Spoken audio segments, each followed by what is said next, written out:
Sarah Cordiner, Managing Director of MainTraining, and today I'd just like to give you some real practical tips on how you can manage your workforce in a way that maximises the productivity in any business, but obviously here today, particularly in the oil and gas industry.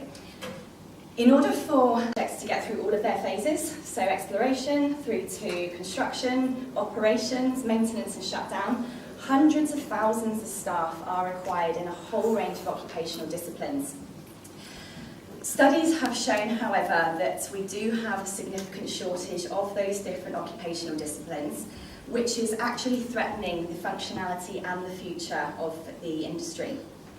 No workforce obviously means no operations means no exports and sales mean no GDP. So the oil and gas industry have fortunately recognised how important it is to conduct workforce planning and development to ensure that we have a future skilled workforce. But there is still quite a significant amount to learn due to the fact that it has been identified that these skills gaps are causing barriers to further growth in the industry sector. So what are these industry issues or workforce issues at the moment? Now, regardless of what sector we're looking at, all businesses have to find the right people, they have to train them, they have to keep them. If they want to have a successful business, they have to find ways of offering career progression opportunities. And indeed, they have to find ways of making sure that that experience, those skills and that knowledge stays within their business or within the industry through knowledge succession. The oil and gas industry certainly face all of these issues, but with the nature of the industry comes along some very unique challenges when it comes to workforce management. The most obvious ones being the fact that it involves offshore and onshore remote working locations, long shifts, long rosters, long time away from family and home, which really does affect people's choices in working in this kind of industry, and again, how long they stay in it. We often find lots of young people very excited about working in this industry, and as soon as families come along, that affects their decision to stay there. Inadequate infrastructure is also another issue that affects how much businesses can attract and retain people in this kind of workforce. Lack of housing, lack of accommodation, lack of roads, public transport, airlines, childcare, healthcare, the feeling of being cut off from the rest of the world in remote towns and remote locations also stops people and their families from either staying or even entering into this kind of work in the first place. Now, I'm sure we've all heard the term labour shortages and skill shortages. The oil and gas sector does face both of these challenges. Now, labour shortages basically refer to new entrants, new recruits or greens, new people working in the industry, which often are labourers, or I don't like the term unskilled workers, but unqualified workers. Skill shortages refer to workers who are qualified professionals or qualified trades. Now, we do face primarily our shortages in the skill shortages area in the oil and gas industry, and this problem is definitely going to get worse as the industry currently grows at about 9% per year. Despite the downturn, we are still growing at quite a high rate. Donna mentioned before how there are skills gaps that we're experiencing now because graduate programs and training programs actually quietened down 4 or 5 years ago. Now we're feeling those real effects of that. Another issue why workforce planning is very difficult in this industry is due to the actual nature of oil and gas projects. So we require not only very, very different kinds of skills on each phase of a project, but also significantly different volumes of people in each stage of a project as well. Exploration stage requires very few but highly skilled staff. Once we get into the construction phase, we need almost 10 times the amount of staff that we require in the actual operational phase later on. And these again change from highly qualified to your more labour staff. We need tradies, we need processors, we need people to actually build the facility whereby the production will happen. We then move on into the operational phase where your workforce changes completely again, right back down to a very, very small number of highly technical staff all over again. Add to this the fact that more often than not, project operators aren't always given a huge amount of information on the design and the engineering of a particular project. It means that it's very, very hard for employers or project operators to significantly plan in advance what kind of workforce they're going to need. Most of the job roles required, particularly in the exploration and the operational stages, require those highly skilled staff, your geoscientists, your petrophysicists, your highly skilled technicians. Those jobs take years to train for in university, and as Donna pointed out, again, very careful graduate programs, internships and significant on-the-job training before people can actually then start working in an unsupervised manner and finally being as productive as they could be in their particular roles. It takes very long lead times to fill these positions, and if we're going to meet demand in keeping up to productivity that is required in this industry, the industry needs to be very committed to continuously feeding those skills gaps, as well as predicting what skills needs we're going to have next year, the year after, and indeed 5 or 6 years later, since that's how long it can take to get somebody ready to operate in this workplace. The oil and gas industry does need to ensure that it has the human talent to operate effectively by engaging in strategic workforce planning to make sure that we do have a significant skills pool to utilise in the future. It's referring to how much on-the-job training is still taking precedence over formal qualifications, apprenticeships and traineeships. Government have provided various incentives over the years to employers to help you cover the costs. Obviously this is a significant investment to train people, particularly on shorter term projects where sometimes people aren't around long enough for you to benefit from return of investment from putting people through training, which is why we need to understand that it's not necessarily the business that might benefit, but the industry and Australia's economy as a whole. And we really need to take that bigger picture and that bigger step back. One such incentive that has recently been very attractive to employers is a federal fund called the National Workforce Development Fund. But it's basically a co-contribution towards the costs of your training.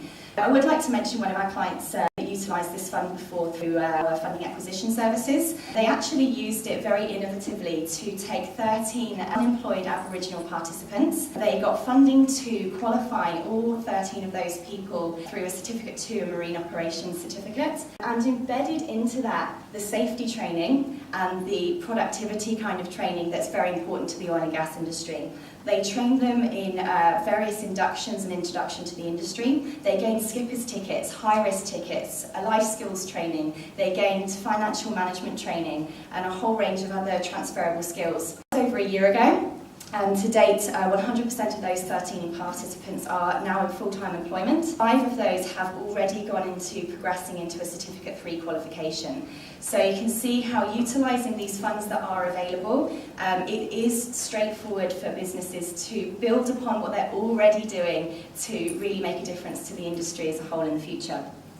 A report in 2009 actually showed that in some operational areas, up to 50% of the workforce are actually due to retire within the next 5 years. And clearly, without significant or careful workforce planning, there is a very serious threat of us losing that knowledge altogether. Every single job, 4.13 jobs are created in an allied industry. You might have a camp, you're going to have laundry, you're going to have administration, you're going to have food, you're going to have transport and logistics, you're going to have the airlines to get them there. So the importance of the oil and gas industry, not only for what it does and the 83% of sales that's generated by this industry in Australia, also affects all other industries as well. So it shows just how important maintaining a strong workforce planning and a strong oil and gas industry really is for the whole of Australia here. So what then is workforce planning? We may hear the terms capability and capacity very often, but workforce planning is basically a strategy for ensuring you have the right capability and the right capacity to meet your business objectives. It's all about ensuring you have maximum productivity and the safest working practices by putting the right people in the right place with the right skills at the right time. It's all about basically looking at what an organisation needs to accomplish over a given period of time, with what knowledge, with what skills, to what budget, and to what standard. I just want to define capability and capacity a little bit separately, because we hear these words thrown around all the time, but if you're someone that has to engage in workforce planning, it's meaningless unless you know how they apply. To remember capability with the word ability. So basically it's about how much knowledge, how much experience, what kind of skills somebody has in order to do their job safely and productively and to the roles that are expected of them. Capacity, I like to define as how much stuff do you have in order to also do the same, to enable those people to be doing the right thing, to the right standard, to the right cost at the right time. I'd like to use a metaphor to explain this. For instance, if my business objective is to fill a swimming pool, and there is no other instructions or guidelines around that, that is my business objective, to fill a pool. Your average 16,000 litre pool, for instance. I'm from the UK. If this job was in the UK, I'd probably put my feet up and wait for the weather to do the rest, quite frankly. But if I was given a slightly more set of specifics, such as your objective is to fill the pool using a particular kind of tool, for instance, this glass. In order to do workforce planning, and I'm considering capacity, I would be thinking, how many glasses is it going to take to fill up this 16,000 litre pool? Probably around 5,000-ish, half-pint glass. If it takes me 30 seconds to walk from the tap to the pool, pour it in and refill, we're probably going to be looking at about 3 or 4 days worth of work. I expect I'm probably going to need a safety guy and a couple of other blokes drinking tea. So I can roughly work out there, it's going to cost me X amount for the water, it's going to be my wage, plus the other 3 guys' wages, plus the time required. If I'm going to be given a slightly more different set of specifics for my company objective to fill the pool, such as your objective is to fill the pool, but you only have until tomorrow afternoon, but your budget is this big, then obviously I'm going to be looking at terms of my capacity for workforce planning. Perhaps I can hire a water cart and I need 1 operator. So it really impacts, the capacity of a business really impacts your workforce planning and what your workforce needs and considerations are going to be. So why is it important? But being able to understand what your current skills are compared to what your future skills needs are, and defining what that gap is going to have you very carefully preparing for your future business operations instead of scrambling at the last minute to try and do the job or not being able to do it sufficiently. Understanding the demographics of your employees also. A simple workforce demographics plan by perhaps talking to my HR people and getting a report on my staff. I might suddenly see at a very quick glance that I have an ageing workforce. What that means there is I'm going to have to seriously consider knowledge succession. I may have to think about recruitment, or I may have to think about placing certain people into different roles to ensure that their skills are passed down through the line to the future generation of those particular job roles.